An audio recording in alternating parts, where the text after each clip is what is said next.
Tell Harry he's got to push his clock ahead a little bit. Just tell him the meeting started at 6:45.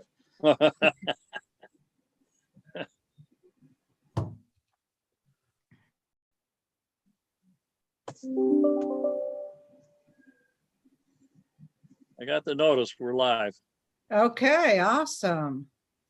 And it's 7 o'clock. I know Harry is planning on being here because I got an email from him, but we could Okay. certainly start the, the Pledge of Allegiance and stuff while we're waiting. We have a quorum. Mhm. Okay. Thank you, Virginia. Good evening and welcome to the Borough Park Summit Council meeting, February 3rd, 2021. In attendance, we have Ms. Lopez. Present. Ms. Simmerall. Present. Chief Yarns. Present. Mr. Jenkins. Here. Mr. Mitchell. Present. Mayor Johnson is absent. Solicitor Hayes. Here. Mr. Shields. Present. Junior Council Member Present. Ron Johnson. Thank you. And Ms. Kehoe. Here, We're waiting on Harry Kelly. So I'm not gonna mark him absent. I'll count him out. First item on our agenda, we'll have a quick moment of meditation, and then we're gonna have our junior council member, Ron Thomas, lead us in the Pledge of Allegiance to the flag.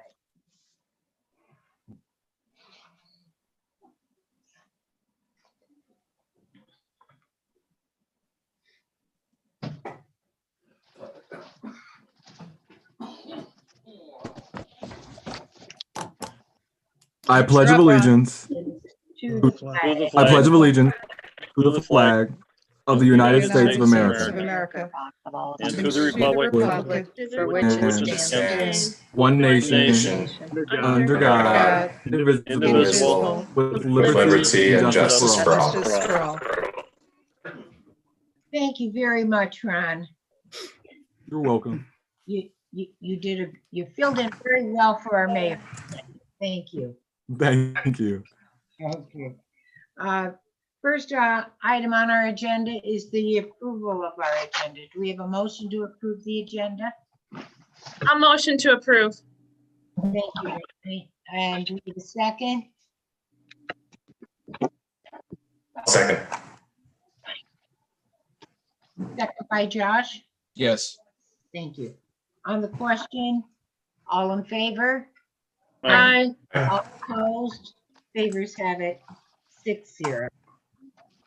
The next is the approval of the minutes from our January 6th regular council meeting. We have a motion to approve that agenda. I make the motion. motion to approve that. Thank you, Dave. Do we have a second? I'll second. Thank you, Kathleen. On the question, all in favor? By the way, Harry's here. Okay, Harry, we're gonna mark you in. Well, thank you. Harry, we're voting on the minutes from the January 6th council meeting. We have a motion in a second, and I guess we're ready to vote. Okay. All in favor? Aye. Aye. Aye. All opposed? Favors have it 7-0. Do we have any public comment, Virginia? We do not. Okay. The next item on our agenda is our police report. As you know, the mayor is not here, but just a couple things. If anybody has any questions on the report, I like to say that we've been working very hard with the solicitor, and the solicitor can chime in here on this. We're working on this policy manual that we're making a lot of progress, and I think it's a little time consuming. So you're looking at probably July sometime when we really get it instituted. But it's going to be really, really nice. It's going to be comprehensive, and it's going to cover everything, and it's going to teach the going to be the ability to instruct the officers on all the policies. And would you agree with me, solicitor? Yeah, it's I've gone through 2 sessions with Lexipol, and what they do is they develop model policies and procedures for the department. And then they give us an opportunity, first with the chief, to modify it for our purposes, and then it goes through me, and then we'll have a final product. And the good thing about it is, in addition to having a number of policies that we probably don't, we're silent on right now, they have a procedure for tracking that everybody has reviewed them and certifying that they've reviewed them, so that we're protected. That we can show that we have adequate oversight and training of our officers. So it's very impressive. The chief did a really good job in identifying this vendor, and I think it's going to be a real benefit for the long-term operations of the department. I think the nice thing about it too is that it's constantly being reviewed and updated. So when there's an update because of a new federal law, state law, or a better practice, or court cases or so forth, they'll push those updates out to us. So we would have to review them. It's all done pretty much online. We would review them, and if we agree with that, we would institute that policy. So we have full control over the policies. We can change it the way you want, but most of the policies under recommendation from their history and their legal staff is that it's based on state and federal laws, and so we probably going to leave some of them just alone and institute them that way. Right. So in other words, if there was a new court case, Pennsylvania Supreme Court case that comes out on, say, stop and frisk or something like that, then they would they'd give recommendations on updating the policy based on that, so that we would be protected from any type of civil lawsuit involving that type of procedure. And then they would get pushed out to the officers, so they would have to review them and sign off that they read them. So that's how that works. So we're making good progress. It's just going to be a little bit, but we're making headway.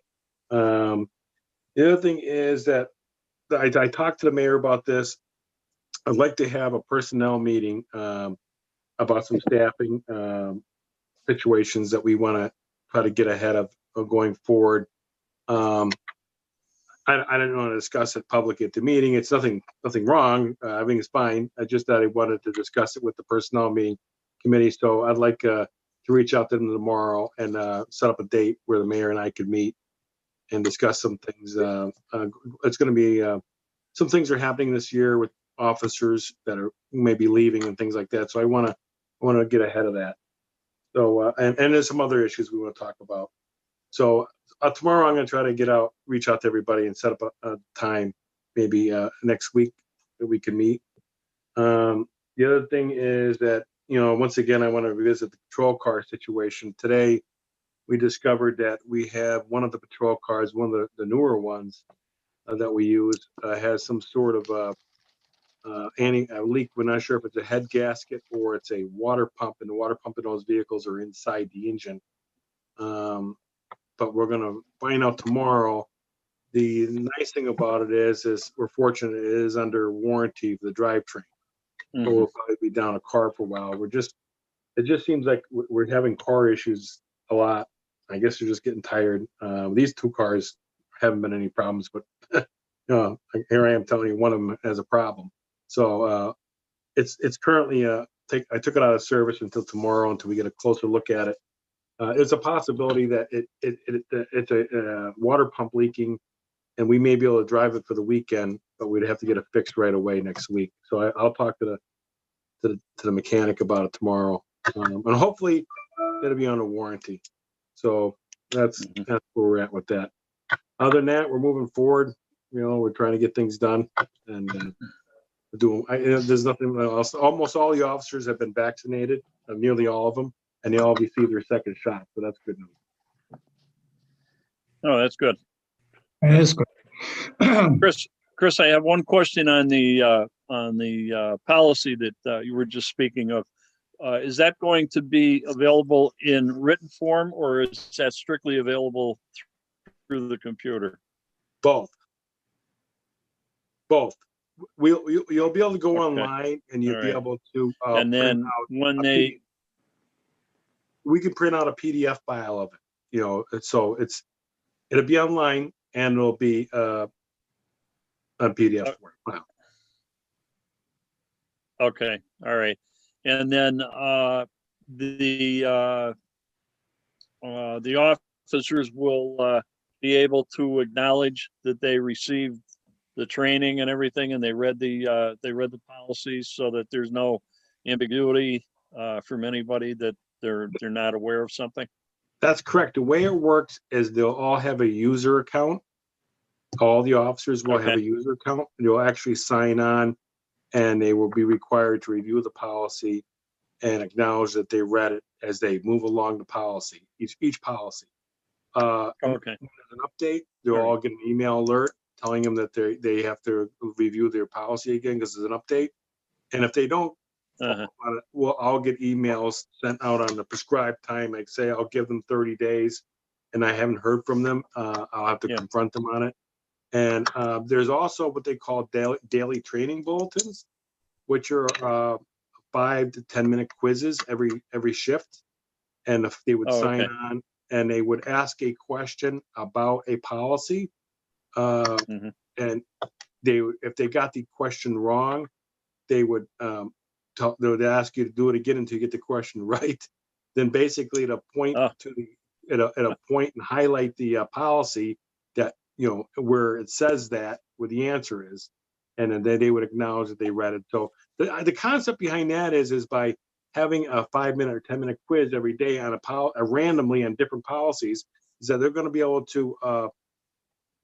to stay in tune with all this stuff. And if someone were to quiz them on the street, they might know it right off the top because they've been quizzed all year on these policies. So the questions are pretty much multiple guess questions then, right? Yes, they're like true or false or A, B, C, and D. It's not designed to I got you and get you wrong questions. It's designed so that it makes you think and come up with the answer. If it's wrong, it tells you it's wrong. Then it eventually tells you the right answer. Nobody's penalized for getting the wrong answer in, but you learn from your wrong answer and you know what the right answer is now. So, you know, every day, and I'll use an example, say for like CPR, Dave, you may know that, you know, you have I know it's a policy, but it wouldn't be a policy CPR, but you know, you have 15 breaths and two compressions, right? So they'd ask a question, something like that. No, you got it backwards. Two breaths and 15 compressions. Right. Yeah. So anyway, you know what I'm saying? So you would have a question. So then when you came for the test time, you know the answer because you've been quizzed all year. So it'll do that for you. So it's not designed to bog down the officers all shift long. It's like a 5-minute quiz. And if they don't get to it because they're either on vacation or gone away, they can come back. When they come back to work, they can get to it, you know. And if they don't get to it because they're busy for some reason, okay, not the end of the world. But the daily training bulletins will have to be completed eventually, you know, because we'll get notice that they're not doing them. So those are they're just quizzes. But the manual we're talking about, they will have to acknowledge each one of them, and then when there's a new update, they'll acknowledge it. So that's how it works. I can think the solicitor would agree with me. It's a neat system. It's going to be this company uses, you know, they're all over the country, you know. Then they have Pennsylvania attorneys involved, and they do all over the place at different departments. So they have a lot of experience handling this, you know. Very good, and we'll be up to date. We'll be in the modern world then. Oh yeah, we're gonna have a lot of great policies. So we'll be up to date. It's just a little time. Very good. I'm looking at mid-year when we complete it all. So that's where we'll be at, and you know, it's gonna be really nice, you know. So. Okay. Great. Chief Very Yarns. good. Thank you. Yes. I saw the email you sent to the solicitor with the streets for the commercial tractor trailers. So those are the 9 streets you think would be good for an ordinance in order to have limit that just to local deliveries? Yeah, those are the streets that come off main drags mostly that are chronic problems or I wouldn't say chronic problems, but they had been problems, you know. Yeah, I believe that's correct. There was one on there I noticed. I made a copy. There was a mistake on one of them, and I forget which one. I don't have it in front of me. The stable. I think it said Knapp Road from State Street maybe to Atherton or something like that. Oh, But okay. they don't; those streets don't meet. So Yeah. that was an old ordinance that probably needs to be cleaned up. So. Okay. So we actually may have an ordinance already with the streets with the that are prohibiting commercial traffic, tractor trailers. So Yeah, we may, that's, when I sent the email out, I made a copy of the ordinance, the current ordinance that was attached in a file, an email. That is the current ordinance, and there are some streets, but the ones that we're referring to, the ones we've been having complaints about on Sunset, so forth, they're not included on that list. It's so it would be just a matter of adding those things, unless the language in the solicitor. You may want to clean up some language. I don't know on that. So that's kind of where we're at. sounds good. And one other quick question though. You mentioned about the patrol car. Now, how many there's issues with one or two of them, or what's the? We have 4 cars. We have 2 older ones that one has got 120,000 miles on it, I believe, and we have another one that has 90-some thousand miles on it. Those are the older ones that the one unmarked car, which is the one that's got 90,000 miles. That thing, I don't know what to tell you. It was a lemon. We keep putting money into that thing, and it's just constantly breaking down. And the other car, the Tahoe, seems to be holding up pretty well, even though it's older. It's a lot better shape, believe it or not, than the other car as far as holding up. But I just have a concern because there are 2 other vehicles that we're leaning on really hard. The 2 marked, I've probably seen them around, the Explorers. We have 2 of those, and one of them is down right now as we speak. But we believe it might have a head gasket or a water pump, which I believe has a extended drivetrain warranty on it, which is good news cost-wise. But it's just that they're getting older and getting tired, And my concern is, and I brought this up in the past, is that when you kick the can down the road another year, the older cars are much older, and the cars that we have now are even older. It's all 4 of them get older. All 4 of them get more miles on. So then, before you know it, you're dealing with with cars that are, we have the problem with all of them now. You know what I mean? And trying to keep ahead, because then we'll be trying to. You wait too much longer, you have to get 4 new ones. You know what I mean? Which of the 4 is the worst one? And is it something we can wait on, or is it an emergency that needs to be fixed right now, or? What's that? What was the question? Of the cars. I mean, they don't need to be replaced or anything. It sounds like they're just they're not up to where you're looking. I believe it's time to replace at least 2 of the cars. One is the Chevy Tahoe, which is a 2012. It's just old, a lot of miles, a lot of engine miles, a lot of idling hours. The part-time, the unmarked car is a year old, is a 2013. So that's 8 years old. That is got 90-some thousand miles on it. That's the car, to me, that's been a big headache for me in the last year or 2, constantly having to get repairs done to it, all constantly. So that's what's happening is when these older ones are not working right, we're just driving those 2 other ones all the time, So I think it's time to replace the 2 cars. I don't know what council's able to do, but it's time to replace the 2.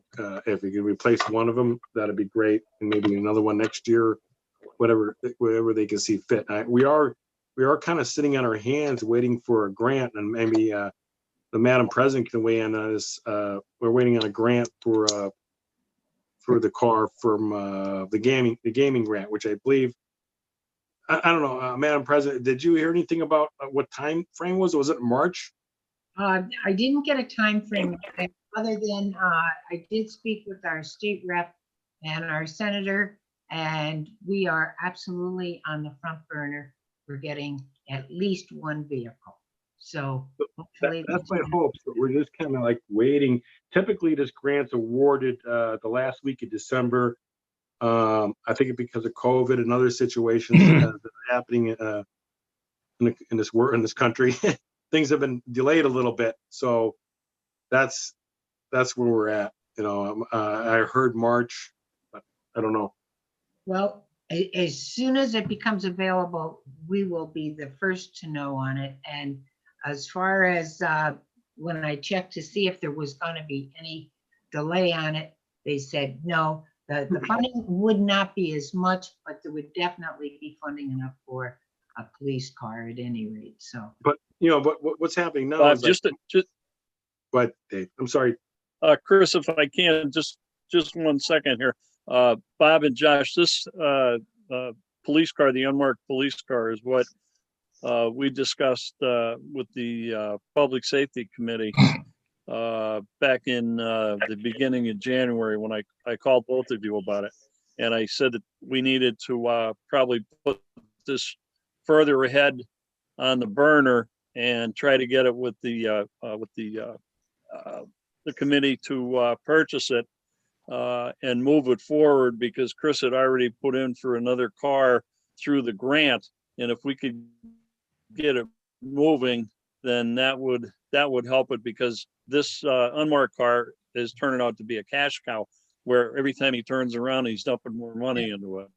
That's where I suggested that you two were both on the purchasing committee to try to move it forward so that we could expedite it and not have the situation now that we have one of the Explorers is going to be down. So we really have two cars that aren't in the best of condition. And well, actually almost three when you consider the other Tahoe too, as far as that goes. So, I mean, we don't want our backs up against the wall, but it's almost coming to that.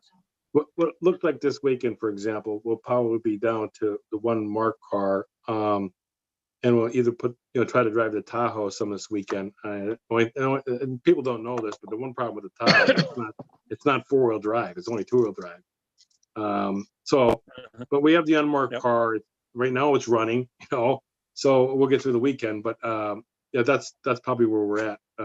I'll know more tomorrow, and maybe they could fix it quick. Maybe we can.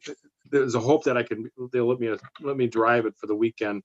But I'm going to take the mechanic's advice when I speak to them. So see what they say. I mean, Chief Lawrence, you think it sounds like we have a grant in the works for the Tahoe in March, but the unmarked police car, we don't have anything in the pipeline for that.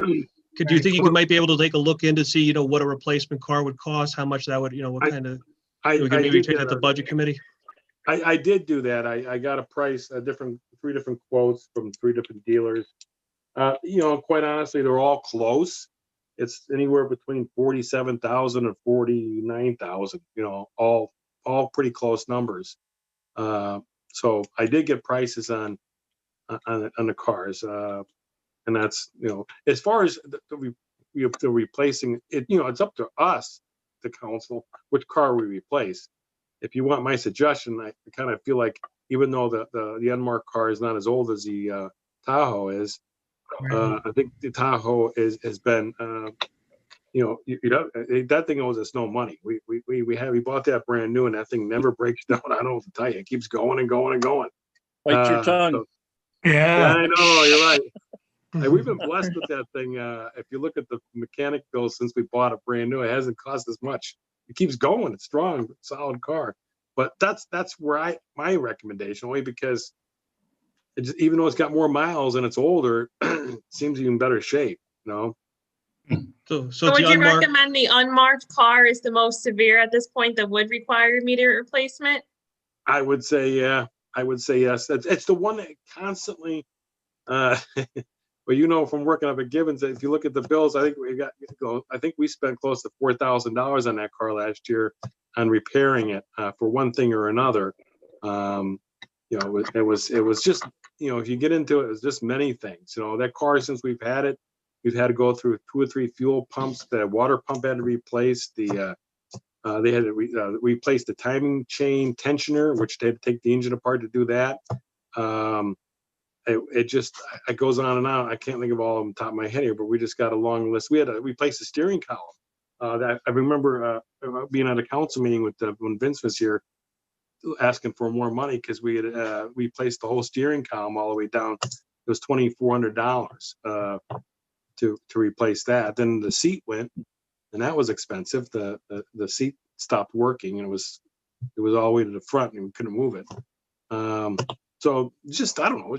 It just seems like it seems like a lemon to me. But that's where we're at. It just seems, considering its history, it'd probably be best to get rid of that car before the Tahoe. Yep. You know what I will do, Chris? I will get in touch with our state rep and find out when the gaming funding is going to be available, so that we'll at least have some kind of an idea on that. I do have the prices on the cars. I'd be willing to share with anybody that wants them. I could send them out. I don't know who's got them or didn't get them, but I could send that out. We have to buy from a CoStar dealer because we're a state rep. So there's the three that come to me: the Kovac, Koch 33. Then there's a one now near Philadelphia called Chapman. And I'm actually getting a price from the guy from Chapman today. I heard he may be cheaper, but we don't know. I'm waiting to see. But we got actually. Remember we got the years ago we bought the Tahoe from Chapman, which is in Philadelphia. And we'll see. But I'll get the prices, and they come now with the price. And then there's also the equipment all installed, so they put all the equipment on it for you. And that's why it's the price is what it is. So that price I give you, it's pretty much all done. The car's here, and it could almost, load it up with our first aid kit and stuff and drive off. It's pretty much done. And Chris, would this be all-wheel drive vehicles that you're talking about now? Yeah, Jerry, most of the manufacturers are making all-wheel drives now. There's no two-wheel drives being made. The Tahoe was a two-wheel drive, but that was in 2012. The Tahoes now were all-wheel drives. So in the police package. So they're all pretty much all-wheel drives. Even though they have What models are you looking at, Chief Yarns? I'm looking at the Ford Explorers again because they're pretty popular and they're easy to get fixed. But I was kind of exploring the idea of a Dodge Durango. I'm looking at Chapman dealer to give me a price on Dodge Durango. My problem with the Dodge Durango is I don't know anybody has one, so I'm a little leery to buy something and regret it. I would be very cautious there. Right. I don't know anything about it. Up front with you, there's no department around here that has one, and there's no. I know there's nobody I know. I did speak to a chief of police down. Was Penn's Borough or something down the line. They bought one. He said he likes it, but I only spoke to the one guy, So I don't know. There's not much of a price difference at all between them. The Chevy, the Ford Explorers are pretty much standardized. They're CoStar pricing anyway. So the other, there is a Chevy Tahoe. That's more money, but we've had, I can't deny the fact we had good luck with the Tahoes, Is it substantially more than the Explorers? Yeah, about $7,000 or $8,000 more. So yeah, I'd like to get one, but because we've had so much good luck with them, I know some of the departments buy them for that reason because they've had good luck with them, but they just hold Chief up. Yarns, I know with my knowledge of vehicles that Fords do cause a lot of engine issues after a bunch of years. So maybe, in my opinion, I think that the Tahoe would be better because after all the cost of mechanical issues down the road, that it would add up to the same price of a Tahoe. I'm with you on that one. I think that the history of our car, we've had two Tahoes here over the years, and honestly, they weren't that bad. The last one we had, we got rid of, we sold it. It was getting rusty. That was the problem with it at the end, but that was very old too. We got rid of it. It was in 2007. So, Tahoes are, I can't deny it. I can't argue with it. It's just better, holds up better. I think they're hardier. They're a hardier vehicle, So that's where I'm at. I can get a price for Tahoes, you know, let's see where we at. It certainly couldn't hurt, you know, to have A full comparison. Yeah. definitely, because I just thought maybe Ronnie could hook you up with something through the Ford Motor Company, and I mean, you know, through the with you, Chris, you know, that I wish you could too. I'll tell you, well, I have my daughter's boyfriend. He's in Michigan. He works at Ford. He works as an engineer, and he's working on the Bronco. And I don't think he'd get any deals either. You know, the CoStar pricing is what it is. The state negotiated the price. Yeah. So, you know, and I think Ronnie's stuck with that too. I mean, they negotiate a price for the cars, and they use the bottom line price anyway. You know, because they buy a massive amount of them. You know. Right. Chris, yeah. I would suggest that you get a price on the Tahoe and get it with as much stuff on it as what we have on the Explorers. Because I know when you got the Explorers, we were having the issue trying to get the Tahoes, and I suggested you go ahead with the Explorers, and it seemed like it worked out to be a better deal for us and a better fit for us. However, if you do the apples and apples with the Tahoe as compared to a loaded Explorer, I think there's going to be a significant difference. I honestly think it's going to be closer to $10,000 difference than it is with the Explorer. I think the Tahoe is going to be a lot more. You might be right, Dave. I can get prices, you know, but you know, the only thing, I mean, I'm okay with the Explorers. I don't have any huge gripes with them, but I'll tell you that the Tahoes, they seem to hold up better. That's just all I have to say about it. You know, they're hardier for some reason. They're a hardier car. Yeah. You know? So can I just say, I don't think there's any harm in getting quotes, but I think that finance probably needs to take a look and decide if, you know, this is something we want to do in the short term. Yep. Yeah. That's probably the next step that needs to happen. I agree on that. Not a problem there. I understand. Yeah. But I think we need to move on it though before we end up having a serious issue. Well, And that was why back in the beginning of January, when I talked to both Josh and Bob about it, I said, you know, with the finance committee, they were both on the finance committee. It really needed to be looked at. And then here we are in February now. We really haven't made a lot of progress on it. So I think we really, for the benefit of the chief as well as the officers, I think we need to make sure that we've got them with some decent equipment under their feet. I think what people need to understand with police cars is, I think is, you know, when you look at the mileage, you go, oh, that's not how many miles. But let me tell you something. Look at the engine hours, because they spend a lot of time idle, and a lot of times we drive through from the beginning of the storm all the way to the end of the storm. Most people just drive through a storm and go home. They're done. Yeah. And it goes all night long, driving, and that's the difference, you know. Even though the mileage may not seem high, like 120,000 sometimes on a car, but they're not normal miles. They're not regular miles. No. They drive around Clark Summit Borough for hours and hours and hours and hours and hours, you know, for years, you know, and it's just hard on them, you know. Yep. So. Well, you know, we will get together, Chief, with the finance committee, and you're going to be doing your research on it too. So I get you the prices on the difference of the cars of between the Fords and the Tahoes, as well as the you know, I mean the Tahoes. I'll get you the prices on them. You know, I have the prices on the Fords, and from the dealers, and they're all pretty much the same. They're a little bit off, like $1,000 here. The thing I got to pay attention to, and I'll follow up on it with that, is the service, because like for Kovac, for example, when we had the Fords, he comes up here. If we had a problem with the spotlight not working, he drove a truck up here. I guess he comes to Scranton too, and he has a mechanic's truck, and he has little boxes on the side. He went out and out front of back behind our building and fixed the car for us. Mm-hmm. You know, out in the back parking lot. That's kind of nice, you know. And he warranties for 5 years. He warranties all the light bars and the switches and the spotlight, in that example. So he just comes and fixes it, and that's kind of nice, you know. So there's service I have to kind of pay attention to. But I also heard Koch 33, Waverly bought some cars from Koch 33. Same thing. The guy came up here and gave them a loaner car and switched and drove the other car back and did the service and then switched back again. So.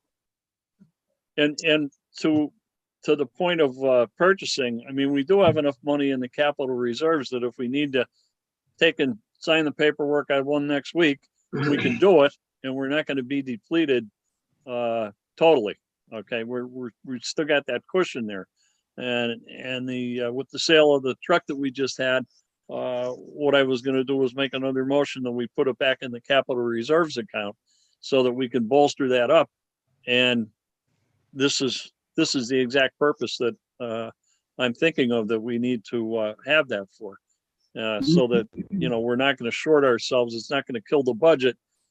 We can work something in for next year if we need to put a budgetary item in there for another car for next year.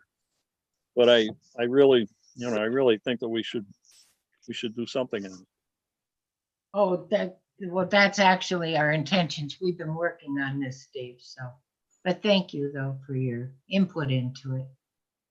Okay, well, does anybody else have any questions for our chief? Okay, well, we will give you permission to be excused there, Chief. I know you have to be up early tomorrow. So thank you for a good report, and I will be back in touch with you when I find out roughly when that date is too. Okay, and I'll get those prices to you, but also want to, like I said earlier, I do want to have a personnel meeting. Absolutely. Okay, the mayor wants to attend that too, so. Okay. It's nothing real important, just trying to get ahead of some things, you know. And we actually can go on whenever the mayor would be available for it. Okay. Thank you very much. Thanks, Chief. Okay. Thank you. Bye-bye. Thanks, Chief. Hi, Chief. Bye-bye. Okay. The next item on our agenda is our bids and quotes, Virginia. Yes, we advertised the 2006 Ford F-550, and we got very lucky. You get a municipal bid, apparently is the way to go with our used equipment. The high bid came in at $13,100, and the bidder is Bobby Gerhardt. So I'm hoping council will make a motion to accept that bid, and I can notify him tomorrow. Coincidentally, Mr. Gerhardt is the same high bidder from the truck last month. So he's got a dealership. So. Okay, do we have a motion to accept the bid? My computer's frozen. I hope you can hear me. I'll make a motion to accept the bid. Thank you. I will second that motion with the caveat that the money be put into the capital reserves account. Thank you. Okay. Ronnie, you okay with that change? I'm fine with the change. Okay. Thank you, Ronnie. Okay. You're welcome. Okay, on the question, all in favor? Aye. Aye. All opposed, favors have it, 7-0.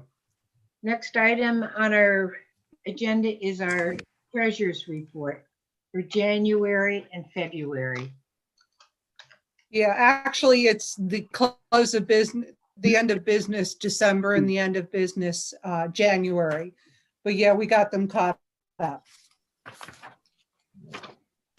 And our new treasurer is doing great, by the way. Good. Oh, That's good. good to hear. Good. Yeah, that's always good to know. Okay, do we have a motion to approve both treasurer reports? I will make move a that we motion. approve both. Aye. Three-way tie. There you go. You got it, Josh. We have Harry Kelly made the motion. No, I didn't know. These guys did. Bob Shields and Josh did. Okay. No, I didn't know. But I'll second it though. How's that? Okay, good enough. So who are we gonna give this to, Bob Shields or Josh? I'm I gonna don't have know. You might I'll get need the next instant one. replay. I don't know. It's close. All right, we'll give it to Shields and we'll give Josh the next shot at it. And Harry is the second. On the question, all in favor? Aye. Aye. Opposed, favors have it, 7-0. Thank you. The next item to be ratified is our vendor payments. Do we have a motion to pay the bills? I'll make a motion that we Thank pay the you. bills. Thank you. Do we have a second? I'll second it. second. Thank you, Ronnie. On the question, all in favor? Aye. Aye. Aye. Opposed? Favors have it 7-0. Thank you. Under old business, our senior plowing, that we already authorized that we're going to table that until we can get further and better information on it. Jerry, may I make just a couple of comments related to that before we move to the next? Absolutely, Josh, sure. Yeah, so there was, there's been some robust discussion on this. There's a number of emails in the packet pertaining to this. I think, it seems that there is a willingness for us to help there. And I think what's really important to emphasize again and again and again, because it's central to this, is that this is our property. So when we talk about this topic, we're talking about plowing property that we own. So I think that's important, not to lose sight of. But I think there are some logistical challenges, being here in the first week of February, to taking this on potentially right in the middle of winter. And that's, I think, where, in talking to Jerry and talking to Virginia earlier today, I think it makes sense to table this for now, come back to it as we begin to plan for 2022, because really, the end goal here is to end up saving the borough money, because money that the JRB spends ultimately is going to get paid for by the municipalities. It's going to end up being money that needs to be requested each year for the JRB's budget. So to the extent that we can look at something and say we can do this more economically, which I believe is really what this is about, it's going to save us money at the end of the day. And so I do intend to come back to this topic, as we head into planning for 2022, but do it collaboratively. Sit down with Virginia, sit down with the DPW, and talk about how this might work, so that we can all feel comfortable with what might be proposed. So that's kind of the intent of tabling it for now, to come back to it when we can plan for next winter season. And we have a lot that we want to go over with the entire thing, Josh, with you. And we'll pull it all together. And when we come back, we'll have something really concrete to work with. And Jerry, just one other thing I might add. I think another thing that's kind of come up through this discussion is just, the need for, those of us on the JRB to make sure that we're better communicating to our municipalities, what it is we're doing on your behalf, because, this council appointed me and the other two members to the JRB. So to some extent, if there's something that the council wants me to do in that capacity, you can instruct me to do that. And if you don't like what I'm doing, you can say, I'm going to replace you with someone else. There's a lot that is going on that I think a lot of folks probably don't know about. So one of the things I think that we've talked about doing is just preparing an annual report of some of the things we've done. I'll just mention one quick one. We actually just last month got over $30,000, a $30,000 grant from the county to do a number of repairs at the center, to replace the sidewalks, do some other kinds of things. So that, again, that's money that won't have to come back to the municipalities to pay for projects. And it's important that everybody realize that some of the money and where it's coming from and what we're doing with it. So I think we can expect that over the next year, we will do something like that. And I think that will really help when we have these kinds of conversations as well. Well, we can't thank you enough, Josh, for the job you're doing. You're really bringing it all up to the front line for us, and we appreciate that very much. Thank you. Okay, so wait. I just have one question. I understand that they currently have a contract with the plowing company. Would we be assisting them, or would we be solely taking over the responsibility? I think that's one of the details to be worked out. I think, what I had proposed when we came back from the JRB meeting last week is that, the JRB would only ask the borough to do this during the course of their regular hours. I think it's too big an ask to say, do this while the drivers are on overtime, for example. So under that scenario, if that's what we decide makes sense next year, it would be a combination of those things. But those are the details I think that we would need to work out. Okay, and Bob Shields at our last meeting, Bob had suggested assessing each borough $1,000 to cover the plowing for the winter, which that's an option that's still on the table too, Bob. You know, that was a very good suggestion. So we're going to be working every angle on this till we certainly get it. See, that's going to be a tough nut to crack too, Jerry, because there's some boroughs that don't want to contribute anything as it stands right now. And you're just going to. That's why we're going to have to meet with them, and you're going to have to figure out a median to get people to agree. Right. That's the thing about it.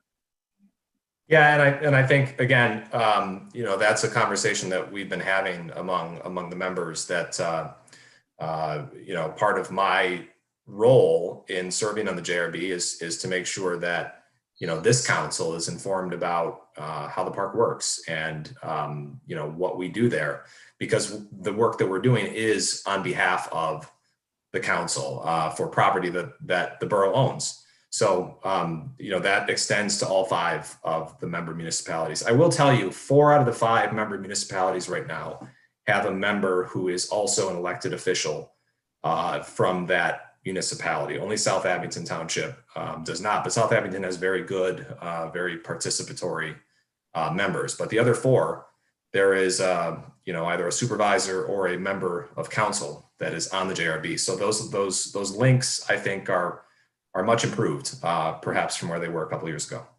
Good. And I really feel that we're going to be able to work it out. You know, just well, we have to sit down, put everybody's heads together, and make sure that we do get it taken care of. It's a beautiful park, and the most important thing is these are all volunteers that are working on these committees, you know, and we're really grateful, you know, for them for all they do. So we want that to continue. So thank you. Okay. Next item on our agenda is we discussed the update on the roads to be closed for the tractor trailers, right? Virginia? Yeah, I think the next thing to do is just to get Kevin working on an update, and then we can advertise it and vote on it. Because I think we're all in agreement on this, right? Oh, absolutely. Yes. Okay. So there's no additional roadways. I know that Chris had identified his suggestions. If there's any additional ones, let me know, and I'll incorporate them into a amended ordinance and get it ready for passage at next meeting. Kevin, I haven't had a conversation with the Public Safety Committee, but I'm assuming Bob and Josh that you don't have any objections to the roads that are on there that the chief and Kevin came up with. No objections. Okay, all right. Yeah, Kevin, we're good as far as the Public Safety Committee goes then. Good. All right, we'll get those on. We'll amend the ordinance then. Okay, thank you. Okay, under new business, we just have our sewer report. Does anybody have any questions for Jen, who's doing a super good job as usual?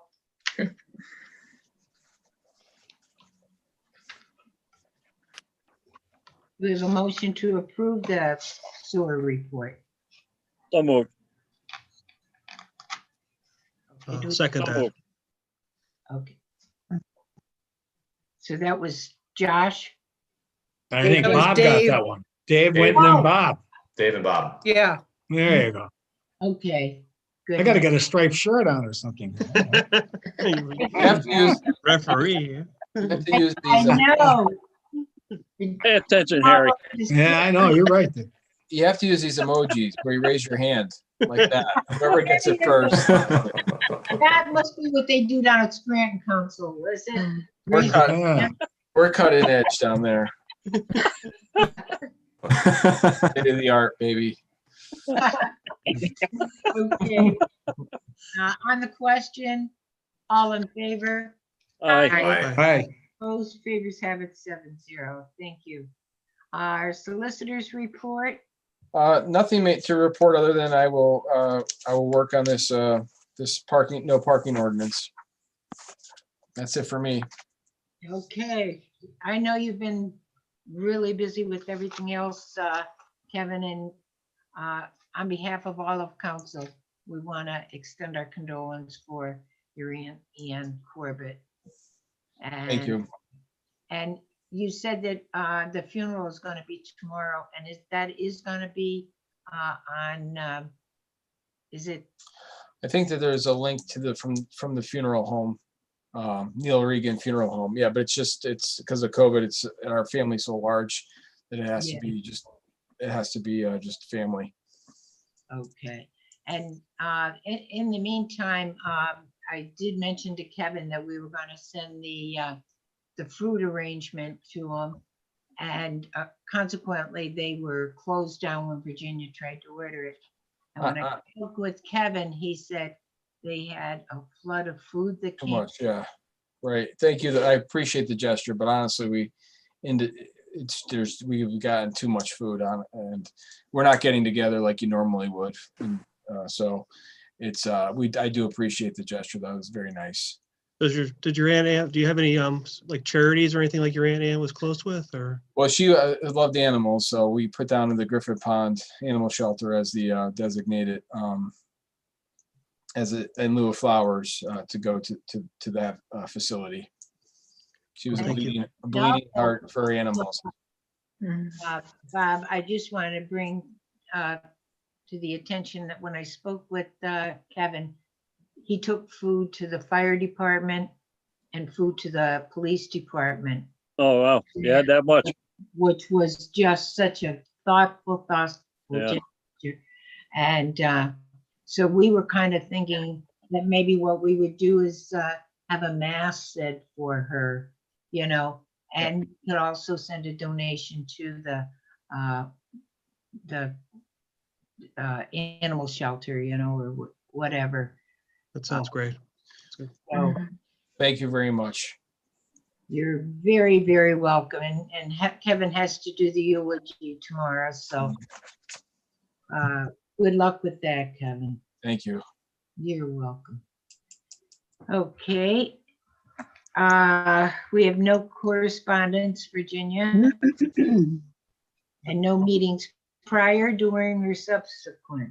So do we have a motion to adjourn? A motion to Madam adjourn. Ronnie's made the motion and we do not need a second, so. Thank you. Good night, everybody. Stay warm. All Good right. night. Good night. Bye-bye. And don't get Bye-bye. too much sunburn down there, dude. Yeah. I'm waiting to see the sun, Jerry. Okay, well, everybody stay healthy. Thank you. Thank Good you. night. You too. Good You night now. too. Good night. Everyone. Good night. Thank you. Bye-bye.